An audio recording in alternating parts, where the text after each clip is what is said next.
Jetsons in reality soon. A city in Earth orbit may not be too far away in future. www.financialexpress.com Jetsons in reality soon.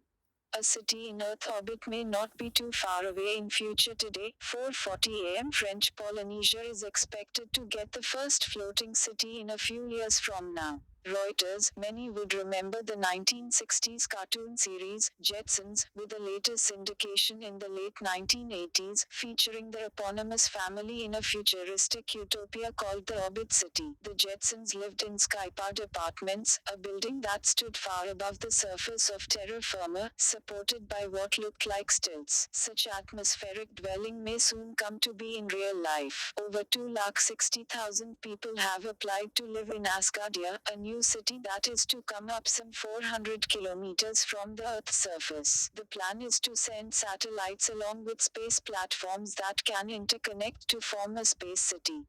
Asgardia says that one of its main goals is to protect the Earth from space threats like solar flares, debris, and that the ultimate goal is to build a protective shield around the planet. It is not clear how it will be able to achieve this. The first launch is due this September, with next two launches scheduled for 2018 and 2019. The first inhabitants are expected to settle in 8 years. Residents, selected via a random draw, have already created their own charter, parliament, and have even selected their first president. Dr. Igor Asherbilai, who first conceptualized the idea of a space nation, is to be the first nominal head of Asgardia. Although Asherbilai is trying hard for UN membership for Asgardia, concerns remain on what laws Asgardians will abide by.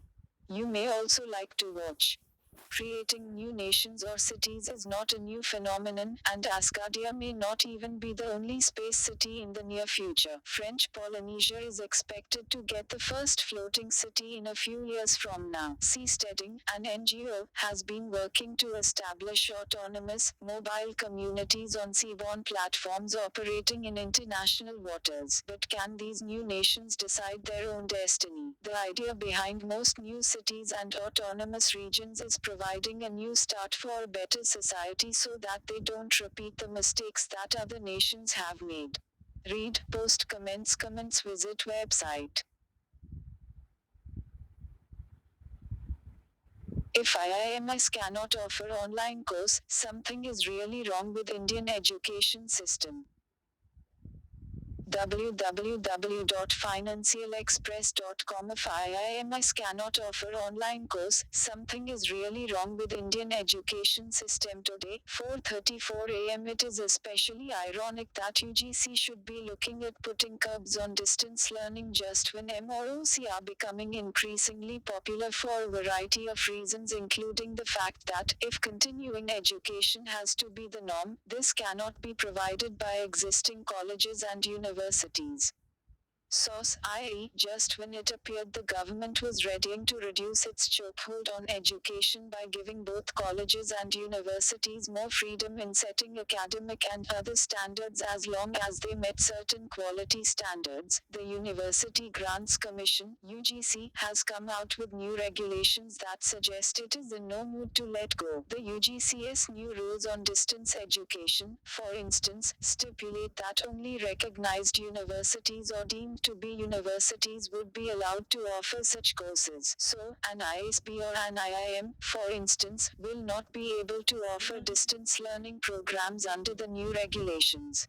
Apart from the fact that the UGC seems to place great faith in universities, it is not clear why it has come out with these rules since there is already a National Assessment and Accreditation Council in place to rate all institutions based on their faculty, curriculum, etc. If, in addition, standardized SAT, grade type examinations are available, that will also help in the ranking of institutions. Any college, institution that has a good rank should then be free to offer various courses. Keep in mind that an ISB that did not even get government accreditation has a lot more credibility among employers than several accredited colleges, universities. The IIMS, similarly, were not allowed to offer degrees thanks to antiquated rules, but this has not affected their standing in either India or overseas. You may also like to watch. Indeed, once there is transparent and independent scoring of institutions, this will be a better check on quality than can possibly be done by the rules being put in place by UGC. Looking at video feeds of examination halls and mandating that examinations be held in government schools as is being suggested by UGC will be unnecessary if those giving such degrees are ranked. Any institution that thrives on cheating will automatically score lower marks and that, in turn, will affect its ability to attract students. UGC just needs to look at the track record of colleges, universities certified by it to know this. It is especially ironic that UGC should be looking at putting curbs on distance learning just when MOOC are becoming increasingly popular for a variety of reasons, including the fact that, if continuing education has to be the norm, this cannot be provided by existing colleges and universities. Coursera already has 2 million Indian students and it has just over 1 million. Students are gravitating towards these institutions because they are recognized as providers of good quality course, not because they are UGC certified. Once government certification becomes the main criterion for being able to run an institution, people learn how to game the system, rankings based on constant evaluation of marks, alumni, faculty, etc. keep institutions in check like nothing else. Read, post comments, visit website. Why focus of Punjab on wheat, rice is a bad idea. Here is what Amarinder Singh should discuss with Arun Jaitley.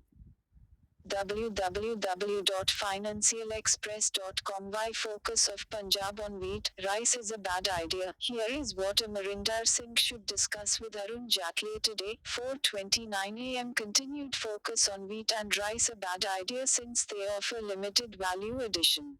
Reuters, between 1972 and 1986, Punjab's farmers were the pride of the nation, and agriculture in the state grew by 5.7% every year as compared to a mere 2.3% for the entire country. In the next 2 decades, though few noticed, the miracle of the Green Revolution had paled and, at 3% per annum, the state's farm sector growth was just a bit higher than the entire country's 2.9%. In the decade after that, the erstwhile star performer has done so badly, its growth was less than half that of the rest of the country.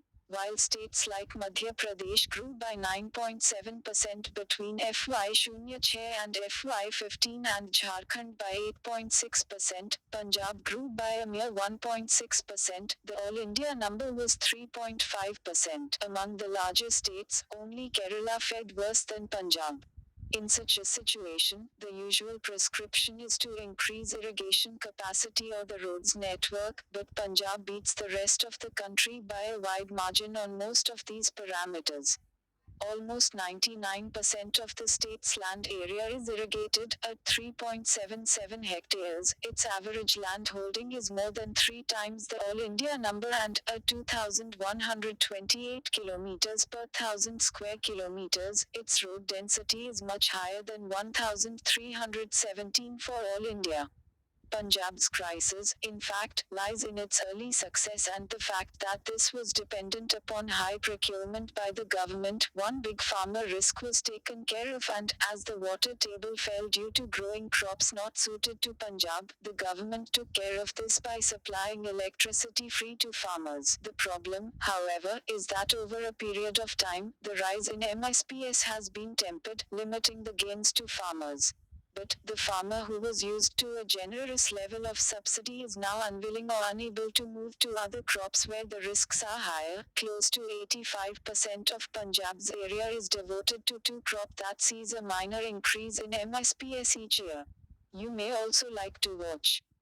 Which is why, as part of its recommendations on how to fix the state's agriculture, 28% of Punjab's GDP comes from agriculture versus 18% for all India. ICRIER has suggested ways to move out from food grains to crops like maize, which are linked to poultry and silage for milch animals and starch. A greater emphasis is needed in fruit and vegetables. Just 2.5% of the area is used for this, but it contributed to over 6% of the state's farm output, and dairy, where the level of processing is still very low. Developing a vibrant food processing industry is critical both in terms of creating more value addition as well as jobs. Imagine the possibilities for the bakery and chocolate cheese industry in an area so rich in milk. All of this will require government subsidies such as for cold chains and processing units in the earlier years, so central support will be critical. Punjab spends a lot on its water, electricity subsidies, and that can be moved to areas like fruit and vegetables. Farmers can get per acre cash payments to subsidize their costs, but till the switch takes place over 5 years or so, a central grant will be needed. Perhaps that is something the new Chief Minister Amarinder Singh should discuss with Finance Minister Arun Jaitley. Read, post comments, visit website.